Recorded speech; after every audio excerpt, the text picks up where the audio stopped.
অসম পুলিচত পিআৰচি নহ'লেও তোমালোকে ৰানিং কৰিবলৈ পাবা। তো কিহৰ কাৰণে কৈছোঁ, যিকোনো এটা মানে কি এজ প্ৰুফ লাগে, যিকোনো এটা প্ৰুফ লাগে আমি অসমৰ বাসিন্দা হয়নে নহয়, ভোটৰ কাৰ্ডে দিও তোমালোকে ৰানিং কৰিবলৈ পাবা। আজি 4টা বছৰ মই ৰানিং কৰিছোঁ, অসম পুলিচত 4বাৰ পাছ কৰিছোঁ। যিকোনো এটা প্ৰুফ বিচাৰে, পিআৰচি হ'লেও হ'ব নহ'লেও নাই, কিন্তু পিআৰচি থাকিলে ভাল, নহ'লে তোমালোকৰ ভোটৰ কাৰ্ডেদি তোমালোকে ৰানিং কৰিবলৈ পাবা। আৰু এটা কথা কৈ দিছোঁ তোমালোকক, আমাৰ অসম পুলিচত নিগেটিভ মাৰ্কিং নহয়, হোৱা এটা চান্স বহুতেই কম। তো কিয় কাৰণে কৈছোঁ, তোমালোকৰ হাফ নম্বৰৰ যিহেতু তোমালোকৰ ফিজিকেল টেষ্ট হ'ব, তাত তোমালোকৰ নিগেটিভ মাৰ্কিং কেনেকৈ হ'ব। কেৱল তোমালোকে এটাই ফ'কাছ কৰা যে আমি ৰানিং পাছ কৰিব লাগে, যিহেতু সকলো কেণ্ডিডেটে বহুত টাইম পাইছে ৰানিং কৰাৰ কাৰণে, সকলো জুই হৈ আছে, ভাল এটা নাম্বাৰ পালেহে তোমালোকে ৰিটেন টেষ্ট দিবলৈ পাবা।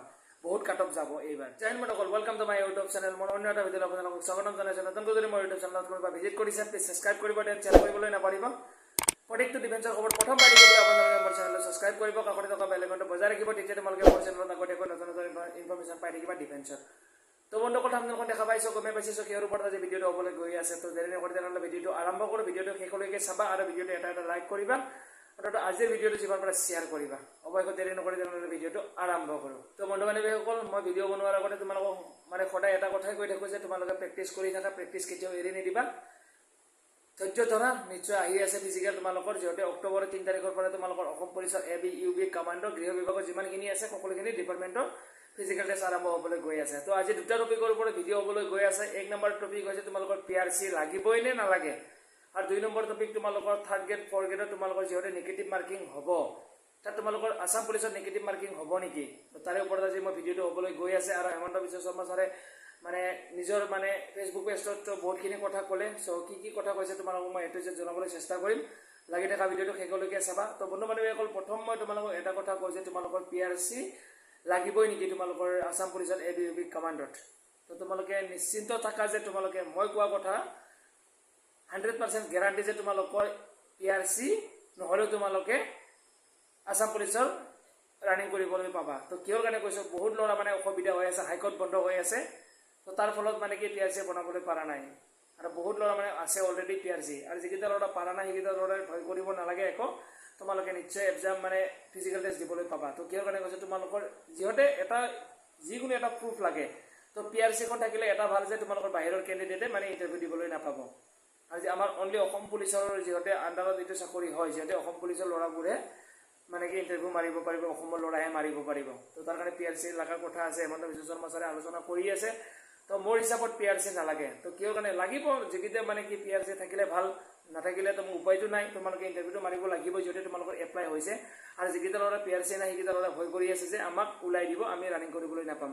তো তোমালোকে নিশ্চয় ৰানিং কৰিবলৈ পাবা। তো কিহৰ কাৰণে তোমালোকৰ নিশ্চয় এটা নহয় এটা মানে প্ৰুফ বিচাৰিব। হয়তো তোমালোকৰ ভোট কাৰ্ড আছে যদি ভোটৰ কাৰ্ডত তোমালোকে ইণ্টাৰভিউ দিবলৈ পাবা। যিহেতু আমি 4বাৰ ইণ্টাৰভিউ দিলোঁ অসম পুলিচত, তো 4বাৰো তোমালোকৰ যিকোনো এটা মানে কি প্ৰুফ লাগে, তো ভোটৰ কাৰ্ডতে তোমালোকৰ মানে ৰানিং কৰিবলৈ পাবা। তোমালোকে ইমান চিন্তা কৰিব নালাগে, বেছি চিন্তা কৰি থাকিলে তোমালোকে ৰানিঙে ফেল কৰি যাবা। তো তাৰ কাৰণে মই তোমালোকক কৈছোঁ, তোমালোকে নিশ্চিন্ত থাকা যে তোমালোকে ইণ্টাৰভিউ দিবলৈ পাবা।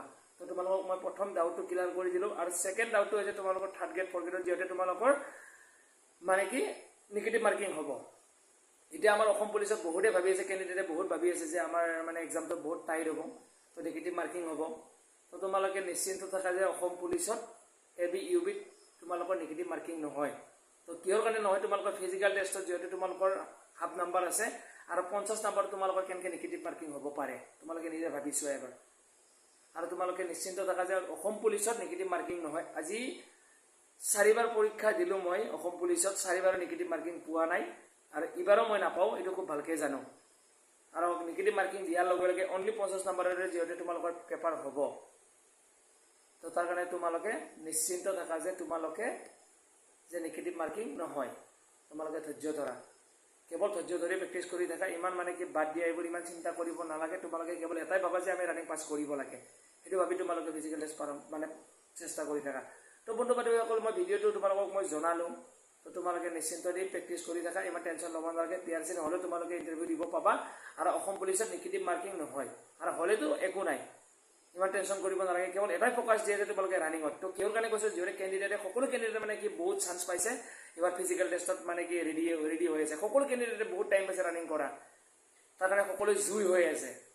কেৱল কেতিয়া মানে ফিজিকেলটো হয় কেতিয়া ফিজিকেলটো হয় বহুতে ভাবি আছে তো তাৰ কাৰণে মই তোমালোকক কৈছোঁ যে এটা কথা এইবাৰ বহুত কাট অফ যাব ৰানিঙত যদি তোমালোকে ভাল এটা নাম্বাৰ নোপোৱা তো তোমালোকে কিন্তু পৰীক্ষা দিবলৈ নাপাবা যিহেতু কেণ্ডিডেট বহুত আছে আৰু হেমন্ত বিশ্ব শৰ্মা ছাৰে অলৰেডি কৈয়ে দিছে যে তোমালোকৰ থাৰ্ড গ্ৰেড ফ'ৰ্থ গ্ৰেডত তোমালোকৰ 11 লাখে এপ্লাই কৰিছে বা 18 লাখে এপ্লাই কৰিছে দুটা ডিপাৰ্টমেণ্টত 18 লাখ কেণ্ডিডেটে এপ্লাই কৰিছে ভাবিছোঁ আৰু মই অল ৱৰ্ল্ডত অনলি ইউপিতহে 22 লাখৰ পৰীক্ষা পাতিব পাৰিছে এটা আৰু অল ৱৰ্ল্ডত পাতা নাই আৰু অসমৰ আমাৰ ৰেকৰ্ড হ'ব এইবাৰ মানে 11 লাখে এক্সাম দিবলৈ পাব এক্সাম চেণ্টাৰবিলাক বহুত টাইট হৈ যাব তো তোমালোকে এটা বস্তু ভাবি চাবা যে কেণ্ডিডেট কিমান বাঢ়ি গৈছে চাকৰিৰ কাৰণে তাৰ কাৰণে তোমালোকে এটা ভাল নাম্বাৰ ফিজিকেল টেষ্টত পাবলৈ সক্ষম হ'ব লাগিব আৰু হেমন্ত বিশ্ব শৰ্মা ছাৰে যিহঁতে কৈছে আৰু 15 আগষ্টত তোমালোকৰ 1000 ল'ৰা চাকৰি দিম বুলি কৈছে কি ডিপাৰ্টমেণ্টত চাকৰি দিয়ে নাজানো আৰু বহুতে মানে কুৱেশ্যন কৰি আছে দাদা পষ্ট ইনক্ৰিজ হ'ব নেকি আৰু নিশ্চয় তোমালোকৰ কামাণ্ডৰ পষ্ট মানে হোৱাৰ এটা চান্স আছে যিহেতু ইণ্টাৰভিউ পাতিবই লাগিব মানে কামাণ্ডত যিহেতু ভেকেঞ্চি বহুতখিনিয়ে কম অনলি 164টা কামাণ্ডৰ বেটেলিয়ন পষ্ট আছে